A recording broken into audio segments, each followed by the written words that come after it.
Okay, listen now. An expression for the radius of a stationary orbit. We want to derive an expression for the radius of the orbit of the electron which is revolving around the nucleus. For that purpose, first we have to write this diagram. The diagram indicates that plus Ze is the nuclear charge. Electron which is revolving around that nucleus in a circular orbit of radius is equal to r, where electron mass is equal to m here. Charge of the electron is minus e, which is revolving around the nucleus in a circular orbit with a linear velocity is equal to v, where z is the atomic number of that particular element. Plus e is the charge of one proton, minus e is the charge of one electron. Now how we are going to proceed? Further concept. So for that purpose, first we have to go for electrostatics concepts. So let me consider electrostatics here. The chapter is not yet over. This chapter is not yet over. I will borrow an equation from this.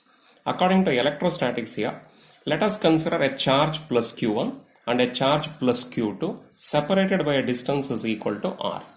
Then here to here there is a force. That force is given by 1 by 4 pi epsilon naught, where epsilon naught is a constant. This epsilon naught is a constant. The value of this one is equal to 8.854 10 to the power minus 12 farad per meter, and into multiplied by q1 into q2 divided by r square. 1 by 4 pi epsilon naught is a constant for air or vacuum medium. q1 into q2 divided by r square. This is a formula. Let us apply this formula to this particular concept here, where the charge is equal to plus Ze, where another charge is equal to minus E, where the charge is one is said to be the plus Ze here, it is a plus Ze, the other charge is equal to minus E here, minus E, the charge is plus Ze, the other charge is minus E, distance between them is equal to R. Let us apply this formula to here. This formula, if we are applying here, F is equal to 1 by 4 pi epsilon naught is a constant as it is. Q1 in place of that one we had to write plus Ze. Q2 in place of that we had to write minus E divided by the distance between them is equal to R, that square. R square we had to write. Plus into minus is equal to minus 1 by 4 pi epsilon naught Z E into E is E square divided by R square, where this negative sign indicates that here to here there is a force of attraction, plus minus there is a force of attraction here. So the negative sign indicating there is a force of attraction, nothing else. Now going back to this concept, here the electron which is revolving around the nucleus. The question is why it is revolving around the nucleus in a circular orbit? Because there is a centripetal force. Question again, why there is a centripetal force? The centripetal force is generating because there is a force of attraction is there between the nucleus and the electron because of the electrostatics. So I will going to use that concept here. The force of attraction between the nucleus and the electron is present here. For that purpose I will going to write there is a centripetal force that is acting here. Force due to centripetal is equal to force due to electrostatic. That electrostatic force is said to be the electrostatic force between the nucleus and the electron. Between the nucleus and the electron, whatever the force of attraction is there, that I supposed to write. This already we know that. Centripetal force already we are aware of this when first PUC. So it given by mass velocity square divided by r. Mass velocity square divided by the radius of the circular orbit that I have written. mv square divided by r is equal to 1 by 4 pi epsilon naught. This value we are supposed to write, that is equal to Ze square divided by r square. So mv square by r is equal to this much. This one I will going to multiply it by r square. I had to do it. As it is multiplied by r square, what will happen here? So let us consider here mv square divided by r, we got it, multiplied by r square is equal to 1 by 4 pi epsilon naught Ze square divided by r square, again multiplied by r square, because both the sides it has been multiplied by r square. Now one r get cancelled, here r square get cancelled, and the remaining thing mv square r is equal to ze square divided by 4 pi epsilon naught. Z square divided by 4 pi epsilon naught. I will take it as equation number 1. Now, according to Bohr's postulate, so we know that Bohr's postulate, according to the Bohr's postulate, we can write orbital angular momentum of an electron, mass into velocity into radius. mv is the p, linear momentum. M into v is the p, linear momentum into radius, that is an angular momentum, is equal to here integral multiples of n h divided by 2 pi, where n is said to be a number 1, 2, 3, 4, etc. I will take it as equation number 2. This is according to the theory. This is according to Bohr's postulate. Now, using this, I will calculate what is the value of V. Then I will substitute back to here. So, using this, mvr is equal to nh divided by 2 pi. Using this, V is equal to nh divided by 2 pi mr. Therefore, equation 1 becomes. Let us substitute in equation number 1. This value I will going to substitute in equation number 1. So therefore, m into v square, here it is nh divided by 2 pi mr, that square multiplied by r is equal to ze square divided by 4 pi epsilon naught. Now, whichever is, I will expand this one, whichever is going to get cancelled, let us cancel it. H square, n square, h square, 2 square 4 pi square m square r square multiplied by r ze square divided by 4 pi epsilon naught. Here one m get cancelled, one 4 get cancelled here, 4 and 4. Pi also get cancelled on both the sides. Here numerator and denominator r get cancelled. Remaining things n square h square divided by pi mr is equal to ze square divided by epsilon naught. Okay. Now I will do the cross multiplication here and here. As you are doing the cross multiplication, pi mr ze square is equal to n square h square epsilon naught.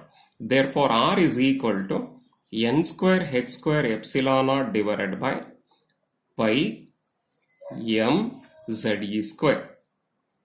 R is present here. Remaining thing, it is coming to the denominator. Pi m ze square. So we got the answer. N square h square epsilon naught divided by pi m ze square. It is the radius derivation. But this one, I will going to use it like this further. R suffix n is equal to, because n is a number. If I am putting n is equal to here if I am putting n is equal to 1, 2, 3, 4 like that here, n is equal to 1, 2, 3, 4 here, if I am putting these numbers here, you are going to get the different radius here. For that purpose, I will write r suffix n is equal to same number, same formula, n square h square epsilon naught divided by pi m ze square. I will write. This is the expression for the radius. Radius already we have got the derivation now. So many meter per second. SI unit meter per second here. Don't take this m here now. If you are taking here, it is not meter, it will becoming mass. So you should not put that m and m get cancelled. You should not write like that, because it is a meter per second. This is the mass of the electron. For hydrogen, if you want to write, I said, but we had to write. For the derivation, we had to write for the hydrogen. For the hydrogen, Z is equal to 1. Therefore, Rn is equal to n square h square epsilon naught divided by pi m e square. We are going to get so many meter per second. This is the derivation. Here, Rn directly proportional to n square. Rn inversely proportional to Z. Don't forget about that. So, what is that concept? Rn directly proportional to n square and Rn is inversely proportional to Z. If you are choosing only this for hydrogen, first orbit, if you want to consider R1, R1, if you are considering here, n square h square epsilon naught divided by pi m z square, where n is equal to 1 here. If you are substituting all the values here, then this value becomes R1 is equal to, problem this is actually, we are supposed to solve this problem, afterwards I will give it to you, you have to solve it. Let us see first, understand the theory first. R1 is equal to here 0.53 10 to the power minus 10 meter you will get. You will get ultimately the answer after substitution, calculation, everything. A lengthy calculation you will be doing afterwards. So 10 to the power of minus 10 meter I will remove and I will put angstrom here. The R1 is equal to 0.53 angstrom. If you want to calculate R2 here, don't substitute everything here, not necessary. We are aware of R1 there, but n square is present here now. Therefore, n is said to be the n is equal to 2 here. Therefore, I have to put 2 square. Therefore, R2 is equal to 4 times R1. Similarly, third orbit radius is equal to 3 square into R1, means 9 into R1. R4 is equal to 4 square into R1, that is 16 times R1. Therefore, R1 is to R2 is to R3, etc. is equal to 1 is to second orbit 4, third orbit 9, fourth orbit 16, like this it will continue. This is for the radius derivation, extra thing. These are all carrying 1 mark questions for your CET or maybe the board exam also. We are asking for 1 mark questions. This is applicable for your board examination as well as for CET. The next derivation here, so I can go for the next derivation, that is said to be the velocity, orbital velocity. There is a next derivation, again it carries 5 marks. An expression for the orbital velocity of the electron, derive it, we are going to ask. For this again we have to consider this. What is that? Consider a nucleus of charge plus Ze. Here electron is present whose mass is m, charge of an electron is minus e, revolving around a nucleus of charge plus Ze with a linear velocity is equal to v. Again the same concepts are holds good here, same concepts. Why it is moving around the nucleus in a circular orbit? Because there is a centripetal force. Why there is a centripetal force? Because electron to nucleus there is a force of attraction. Again I have to use this. Again I supposed to go back to this. Again we have to write all this concept. There is a force, centripetal force. There is an electrostatic force of attraction between the nucleus and the electron. Hence centripetal force is given by mv square by r. And the force of attraction between the nucleus and the electron, already we know that, is given by this 1 by 4 pi epsilon naught Ze square by r square without negative sign here. Okay, that is the idea. Multiplied by r square, we are going to have, what is that? Here I will write mv square by r is equal to 1 by 4 pi epsilon naught Ze square by r square. This must be multiplied by r square. Then what will happen here? So in this case, m v square by r multiplied by r square 1 by 4 pi epsilon naught Ze square as usual, Ze square into r square into r square. So one r get cancelled here. Here r square get cancelled. Remaining things I will write. Ze square divided by 4 pi epsilon naught. I will take it as equation number 1. But Bohr's postulate it says, according to your Bohr's postulate, it says that orbital angular momentum of an electron mvr is equal to nh divided by 2 pi. This is equation number 2. Now let us consider equation number 1 divided by equation number 2. If you are dividing like this, what will happen? mv square by r divided by mvr is equal to here Ze square divided by 4 pi epsilon naught, this one numerator, divided by this nh divided by 2 pi. Here m get cancelled, r get cancelled, one v get cancelled. I want to derive an expression for the velocity v here. So I will keep v as it is. V is equal to Z square divided by 4 pi epsilon naught. Denominator containing the numerator and denominator, it is going to get reversed. Epsilon naught 2 pi divided by nh. So therefore V is equal to, how much it is the net quantity, we have to write it here. So what is the value here now? Therefore V is equal to here, pi get cancelled, 2 1s are, 2 2s are. Therefore you are going to have here Z square divided by 2nh epsilon naught. 2nh epsilon naught. This is the formula. Since n is a number, it go on changing here. Therefore, I will write V suffix n. So, V suffix n is equal to Z square divided by 2nh epsilon naught. If you are putting n is equal to 1, you will get V1. N is equal to 2, you will get V2. This value is equal to so many meter per second. Whereas radius, we have to write so many meters. So here we are supposed to write so many meter per second. Previous derivation, I made a mistake here. It is not meter per second. This must be radius. The radius we are supposed to write so many meters. This is so many meters. Radius derivation, so many meters here. And whereas here, so many meter per second. Okay, right? This is a velocity. Now with this velocity, if you are calculating for the first orbit, for the hydrogen, if you are choosing for the hydrogen, z is equal to 1.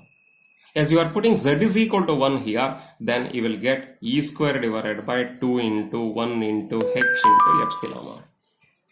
Then you are going to have this one, if you are calculating all the things, you are going to get 2.14 something, you will get 10 to the power 6 meter per second. A huge number this is. So the electron which is revolving around the nucleus in the first orbit having this velocity, a huge velocity, high speed. The electron, if it is said to be the nucleus is present here, electron if it is revolving like this, it is moving like this with a high speed in the first shell, in the first orbit. The first orbit velocity is this. This velocity approximately equal to maybe it is c divided by 360. So that we can discuss in the while solving the problem, we can discuss where c is the velocity of light, 3 into 10 to the power of 8 meter per second. Almost it is said to be the same, but velocity of light is 10 to the power of 8. Almost 1 by 100 times of that. 1 by 100 times of that. So velocity of light is the fastest. So electron almost it is equal to that. But it is of course, it is 10 to the power of 6. That is said to be 10 to the power of 8. So this carries 1 mark questions, you be careful, but the derivation carries 5 marks. This whole derivation, it carries 5 marks. Okay.